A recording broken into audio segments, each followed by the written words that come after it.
ਸਤਿਕਾਰਯੋਗ ਸਾਥੀਓ, ਅੱਜ ਦਾ ਜੋ ਮੇਰਾ ਵਿਸ਼ਾ ਹੈ ਸ੍ਰੀ ਗੁਰੂ ਅਰਜਨ ਦੇਵ ਜੀ ਦੀ ਸ਼ਹਾਦਤ ਦੇ ਉੱਤੇ ਤੇ ਗੁਰੂ ਘਰ ਸ੍ਰੀ ਹਰਿਮੰਦਰ ਸਾਹਿਬ ਜੀ ਦੇ ਬਾਰੇ ਥੋੜਾ ਜਿਹਾ ਬੋਲਣ ਦਾ ਹੈ। ਸਾਹਿਬ ਸ੍ਰੀ ਗੁਰੂ ਅਰਜਨ ਦੇਵ ਜੀ ਮਹਾਰਾਜ ਦਾ ਜਨਮ 15/4/1963 ਨੂੰ ਗੋਇੰਦਵਾਲ ਸਾਹਿਬ ਵਿਖੇ ਹੋਇਆ। ਉਹਨਾਂ ਦੇ ਤਿੰਨ ਭਰਾ ਸਨ। ਵੱਡੇ ਭਰਾ ਜੀ ਬਾਬਾ ਪ੍ਰਿਥੀ ਚੰਦ ਜੀ, ਵਿਚਲੇ ਬਾਬਾ ਮਹਾਦੇਵ ਜੀ ਤੇ ਤੀਸਰੇ ਸਭ ਤੋਂ ਛੋਟੇ ਗੁਰੂ ਅਰਜਨ ਦੇਵ ਜੀ ਸਨ। ਇਹਨਾਂ ਦੇ ਪਿਤਾ ਸ੍ਰੀ ਗੁਰੂ ਰਾਮਦਾਸ ਜੀ ਸਨ। ਗੁਰੂ ਅਰਜਨ ਦੇਵ ਜੀ ਬਾਰੇ ਬਹੁਤਾ ਕੁਝ ਕਹਿਣ ਦੀ ਲੋੜ ਮੈਂ ਨਹੀਂ ਸਮਝਦਾ, ਪਰ ਉਹਨਾਂ ਦੀ ਸ਼ਹਾਦਤ ਦੇ ਜੋ ਮੇਨ 4-5 ਕਾਰਨ ਸਨ ਉਹ ਸਨ ਕਿ ਇਹਨਾਂ ਤੋਂ ਪਹਿਲੇ ਵੀ ਬਹੁਤ ਸਾਰੇ ਗ੍ਰੰਥ ਸਨ ਜੋ ਵੱਖ-ਵੱਖ ਧਰਮਾਂ ਵੱਲੋਂ ਲਿਖੇ ਗਏ ਸਨ, ਪਰ ਇਹਨਾਂ ਨੇ ਜਦੋਂ ਦੇਖਿਆ ਬਾਬਾ ਪ੍ਰਿਥੀ ਚੰਦ ਦਾ ਲੜਕਾ ਮਿਹਰਬਾਨ ਸਿੰਘ ਗੁਰੂ ਨਾਨਕ ਦਾ ਨਾਮ ਵਰਤ ਕੇ ਕੱਚੀ ਬਾਣੀ ਤਿਆਰ ਕਰ ਰਿਹਾ ਹੈ, ਸੋ ਗੁਰੂ ਅਰਜਨ ਦੇਵ ਜੀ ਵੱਲੋਂ ਇਹ ਭਾਈ ਗੁਰਦਾਸ ਜੀ ਨੂੰ ਬੇਨਤੀ ਕੀਤੀ ਗਈ ਕਿ ਕੱਚੀ ਬਾਣੀ ਵੱਖਰੀ ਕਰ ਦਿਓ ਤੇ ਪੱਕੀ ਬਾਣੀ ਵਾਸਤੇ ਤੁਸੀਂ ਗ੍ਰੰਥ ਤਿਆਰ ਕਰੋ। ਸੋ ਸਭ ਤੋਂ ਪਹਿਲੇ ਸੁਖਮਨੀ ਸਾਹਿਬ ਦਾ ਪਾਠ ਗੁਰਦੁਆਰਾ ਰਾਮਸਰ ਵਿਖੇ ਤਿਆਰ ਕੀਤਾ ਗਿਆ। ਸੁਖਮਨੀ ਸੁਖ ਅੰਮ੍ਰਿਤ ਪ੍ਰਭ ਨਾਮ ਭਗਤ ਜਨਾਂ ਕੇ ਮਨ ਵਿਸ਼ਰਾਮ। ਉਸ ਤੋਂ ਬਾਅਦ ਗੁਰੂ ਅਰਜਨ ਦੇਵ ਜੀ ਨੇ ਭਾਈ ਗੁਰਦਾਸ ਜੀ ਪਾਸੋਂ ਗੁਰੂ ਗ੍ਰੰਥ ਸਾਹਿਬ ਦੀ ਬੀੜ ਤਿਆਰ ਕਰਵਾਈ, ਜਿਹੜੀ ਆਪਣੀ ਬੋਲੀ ਦੇ ਵਿੱਚ ਸੀ ਤੇ ਸਾਰੇ ਹੀ ਲੋਕਾਂ ਨੂੰ ਉਸ ਦੀ ਸਮਝ ਆ ਜਾਂਦੀ ਸੀ। ਇੱਕ ਕਾਰਨ ਇਹ ਸੀ ਸਭ ਤੋਂ ਵੱਡਾ ਤੇ ਇਹ ਗ੍ਰੰਥ ਜਿਹੜਾ ਸੀ ਇਹ ਉਸ ਵੇਲੇ ਦੀ ਮੁਗਲ ਹਕੂਮਤ ਨੂੰ ਬਹੁਤ ਚੁਭਦਾ ਸੀ। ਇਸ ਕਰਕੇ ਇਸ ਗ੍ਰੰਥ ਨੂੰ ਉਹਨਾਂ ਨੇ ਅੱਛਾ ਨਾ ਸਮਝਿਆ ਤੇ ਇੱਕ ਕਾਰਨ ਸ਼ਹਾਦਤ ਦਾ ਇਹ ਬਣਦਾ ਹੈਗਾ। ਦੂਸਰਾ, ਉਹਨਾਂ ਨੇ ਹਰਿਮੰਦਰ ਸਾਹਿਬ ਜੋ ਬਣਾਇਆ ਉਸ ਦੀ ਨੀਂਹ ਸਾਈਂ ਮੀਆਂ ਮੀਰ ਜੀ ਪਾਸੋਂ ਰਖਵਾਈ, ਤੇ ਜਿਸ ਦੇ ਬਾਰੇ ਇਹ ਵੀ ਉਹਨਾਂ ਨੂੰ ਤਕਲੀਫ ਹੋਈ ਵੀ ਇਹ ਸਿੱਖਾਂ ਦਾ ਇੱਕ ਅਸਥਾਨ ਬਣ ਗਿਆ ਹੈ। ਤੀਸਰਾ ਕਾਰਨ ਸੀ ਇਹ ਕਿਉਂਕਿ ਜਿਹੜਾ ਗ੍ਰੰਥ ਤਿਆਰ ਕੀਤਾ ਗਿਆ ਉਹ ਸਿੱਖਾਂ ਦੀ ਆਪਣੀ ਬੋਲੀ ਦੇ ਵਿੱਚ ਤਿਆਰ ਕੀਤਾ ਗਿਆ ਸੀ, ਜਿਹਨੂੰ ਹਰ ਕੋਈ ਪੜ੍ਹ ਸਕਦਾ ਸੀ, ਲਿਖ ਸਕਦਾ ਸੀ, ਸਮਝ ਸਕਦਾ ਸੀ। ਚੌਥਾ ਕਾਰਨ ਜੋ ਸੀ ਉਹ ਸੀ ਘਰ ਦੀ ਬਗਾਵਤ, ਘਰ ਦੀ ਫੁੱਟ, ਬਾਬਾ ਪ੍ਰਿਥੀ ਚੰਦ ਵੱਲੋਂ ਗੁਰੂ ਅਰਜਨ ਦੇਵ ਜੀ ਦੀ ਵਿਰੋਧਤਾ। ਪੰਜਵਾਂ ਕਾਰਨ ਜੋ ਬਣਦਾ ਸੀਗਾ ਉਹ ਸੀ ਅਕਬਰ ਬਾਦਸ਼ਾਹ ਜਹਾਂਗੀਰ ਨੂੰ ਗੱਦੀ ਨਹੀਂ ਸੀ ਦੇਣਾ ਚਾਹੁੰਦਾ, ਉਹ ਉਹਨਾਂ ਦੇ ਲੜਕੇ ਖੁਸਰੋ ਨੂੰ ਗੱਦੀ ਦੇਣਾ ਚਾਹੁੰਦਾ ਸੀ। ਸੋ ਖੁਸਰੋ ਨੇ ਜਹਾਂਗੀਰ ਦੇ ਵਿਰੁੱਧ ਬਗਾਵਤ ਕਰ ਦਿੱਤੀ ਤੇ ਗੁਰੂ ਅਰਜਨ ਸਾਹਿਬ ਦੇ ਉੱਤੇ ਦੋਸ਼ ਲੱਗਾ ਕਿ ਤੁਸੀਂ ਖੁਸਰੋ ਦੀ ਮਦਦ ਕੀਤੀ ਹੈ, ਜਦੋਂ ਕਿ ਇਹ ਬਿਲਕੁਲ ਗਲਤ ਸੀ।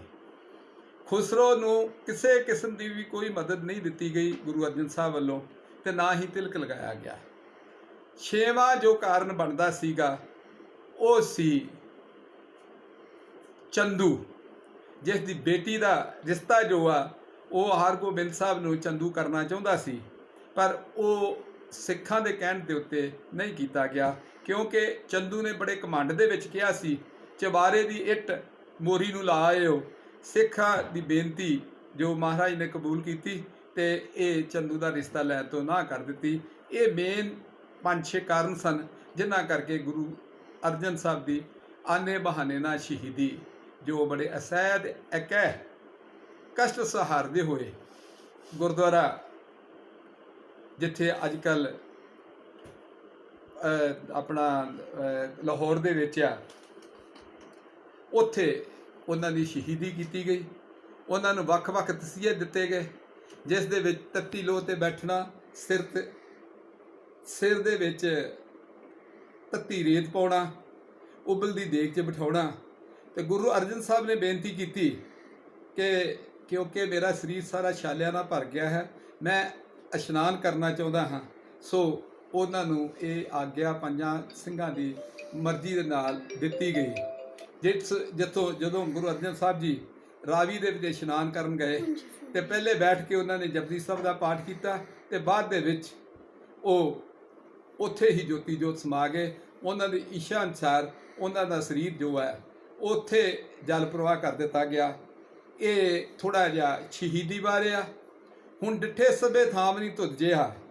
ਗੁਰੂ ਅਰਜਨ ਸਾਹਿਬ ਨੇ ਹਰਿਮੰਦਰ ਸਾਹਿਬ ਜੋ ਆ ਸਾਈ ਮੀਆਂ ਮੀਰ ਤੋਂ ਨੀਂਹ ਰਖਾ ਕੇ ਤਿਆਰ ਕਰਵਾਇਆ, ਉਸ ਦੇ ਵਿੱਚ ਅੱਜ ਸਤਸੰਗ ਜੀ ਇਸ ਤਰ੍ਹਾਂ ਹੈ, ਤੁਸੀਂ 4 ਦਰਵਾਜ਼ਿਆਂ ਦੇ ਉੱਤੋਂ ਜਿਸ ਪਾਸਿਓਂ ਮਰਜ਼ੀ ਥੱਲੇ ਆਓ, ਤੁਹਾਨੂੰ ਪੌੜੀਆਂ ਉਤਰ ਕੇ ਨੀਚੇ ਆਣਾ ਪਏਗਾ, ਕਿਉਂਕਿ ਗੁਰੂ ਸਾਹਿਬ ਦਾ ਜੋ ਦਰਬਾਰ ਆ ਅੰਦਰ ਉਹ ਨੀਵੀਂ ਜਗ੍ਹਾ ਦੇ ਉੱਤੇ ਆ।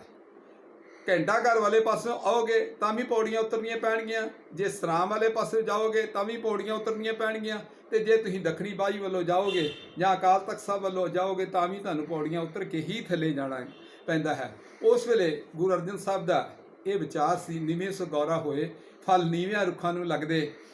ਇਹ ਇਸ ਕਰਕੇ ਸੀ ਵੀ ਜਦੋਂ ਵੀ ਕੋਈ ਸਿੱਖ, ਜਦੋਂ ਵੀ ਕੋਈ ਸ਼ਰਧਾਲੂ ਸ੍ਰੀ ਹਰਿਮੰਦਰ ਸਾਹਿਬ ਦੇ ਦਰਸ਼ਨ ਕਰਨ ਵਾਸਤੇ ਆਵੇ, ਉਹ ਆਪਣੇ ਆਪ ਨੂੰ ਨੀਵਾਂ ਸਮਝ ਕੇ ਆਵੇ।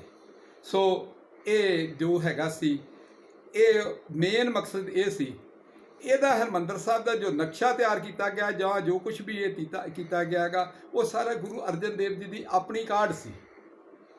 ਹਰਿਮੰਦਰ ਸਾਹਿਬ ਜਦੋਂ ਦਰਸ਼ਨੀ ਦਿਹੜੀ ਤੋਂ ਤੁਸੀਂ ਅੰਦਰ ਵੜਦੇ ਹੋ, ਉਸ ਵਕਤ ਜੋ ਦਰਸ਼ਨੀ ਦਿਹੜੀ ਤੋਂ ਹਰਿਮੰਦਰ ਸਾਹਿਬ ਦੇ ਗੇਟ ਤੱਕ ਦਾ ਰਸਤਾ ਹੈ ਉਹ 84 ਕਦਮ ਹੈ।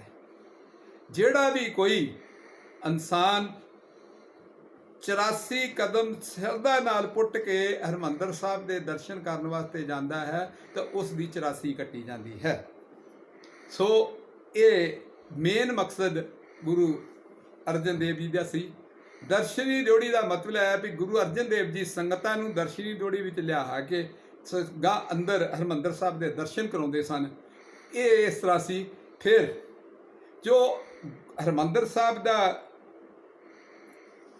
ਜੋ ਨਕਸ਼ਾ ਤਿਆਰ ਕੀਤਾ ਗਿਆ ਉਹ 67 ਹੱਥ ਚੌਰਸ ਕਰ ਕਰਿਆ।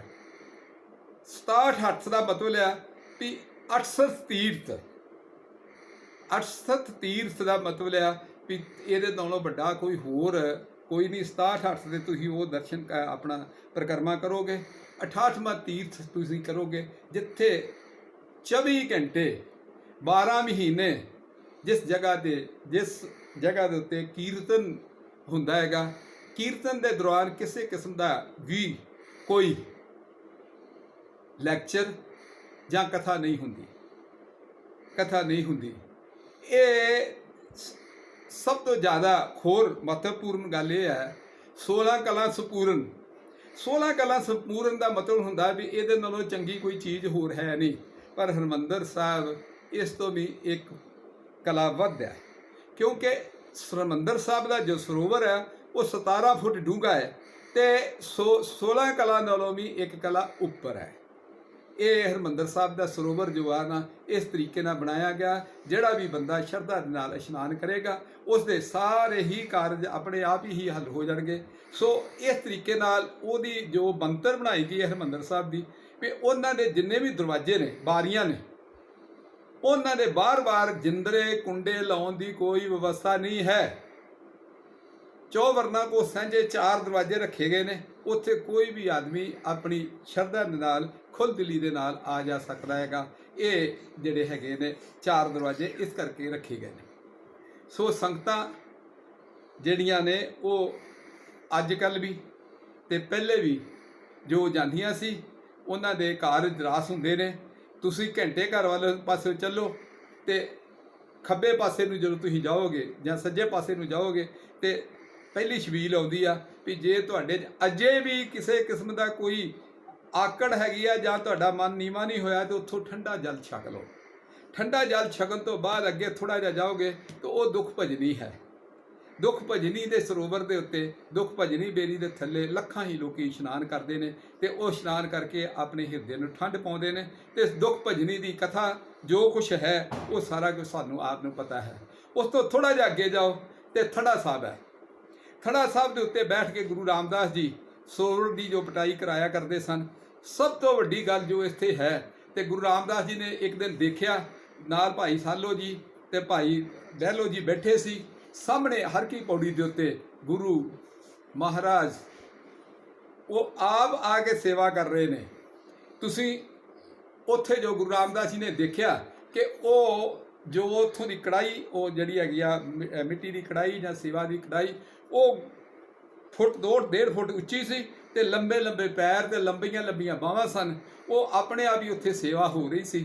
ਤੇ ਉਸ ਵੇਲੇ ਗੁਰੂ ਰਾਮਦਾਸ ਜੀ ਨੇ ਆਪਣੀ ਇਸ ਤਰ੍ਹਾਂ ਦੀ ਖੁਸ਼ੀ ਦੇ ਵਿੱਚ ਇੱਕ ਸ਼ਬਦ ਬੋਲਿਆ, ਸੰਤਾਂ ਕੇ ਕਾਰਜ ਆਪ ਖਲੋਇਆ, ਹਰ ਕੰਮ ਕਰਾਵਣ ਆਇਆ ਰਾਮ। ਇੱਕ ਇਹੋ ਜਿਹੀ ਜਗ੍ਹਾ ਇਹੋ ਹੀ ਹੈ ਅੰਮ੍ਰਿਤ ਸਰੋਵਰ, ਜਿੱਥੇ ਗੁਰੂ ਮਹਾਰਾਜ ਦੇ ਜਿਹੜੀ ਹੈ ਮਹਾਰਾਜ ਨੇ ਪਰਮਾਤਮਾ ਨੇ ਆਪ ਆ ਕੇ ਸੇਵਾ ਕੀਤੀ। ਇਹ ਉੱਥੇ ਥੜਾ ਸਾਹਿਬ ਬੈਠ ਕੇ ਗੁਰੂ ਰਾਮਦਾਸ ਜੀ ਨੇ ਦੇਖਿਆ। ਉਸ ਤੋਂ ਬਾਅਦ ਬਾਬਾ ਦੀਪ ਸਿੰਘ ਦਾ ਜੋ ਬੜਾ ਅਸਥਾਨ ਹੈ, ਜੋ ਸਾਡੇ ਸਿੱਖ ਧਰਮ ਦੇ ਵਿੱਚ ਬੜੇ ਮਹਾਬਲੀ ਹੋਏ ਨੇ, ਤੇ ਉਹਨਾਂ ਨੇ ਉੱਥੇ ਆਪਣਾ ਸੀਸ ਦੇ ਕੇ ਹਰਿਮੰਦਰ ਸਾਹਿਬ ਦੀ ਰੱਖਿਆ ਕੀਤੀ ਸੀ। ਸੋ ਇਹ ਥੋੜ੍ਹਾ ਜੋ ਮੈਂ ਦੱਸਣ ਦੀ ਕੋਸ਼ਿਸ਼ ਕੀਤੀ ਆ, ਭੁੱਲਾਂ ਚੁੱਕਾਂ ਦੀ ਮਾਫੀ। ਵਾਹਿਗੁਰੂ ਜੀ ਕਾ ਖਾਲਸਾ, ਵਾਹਿਗੁਰੂ ਜੀ ਕੀ ਫਤਿਹ।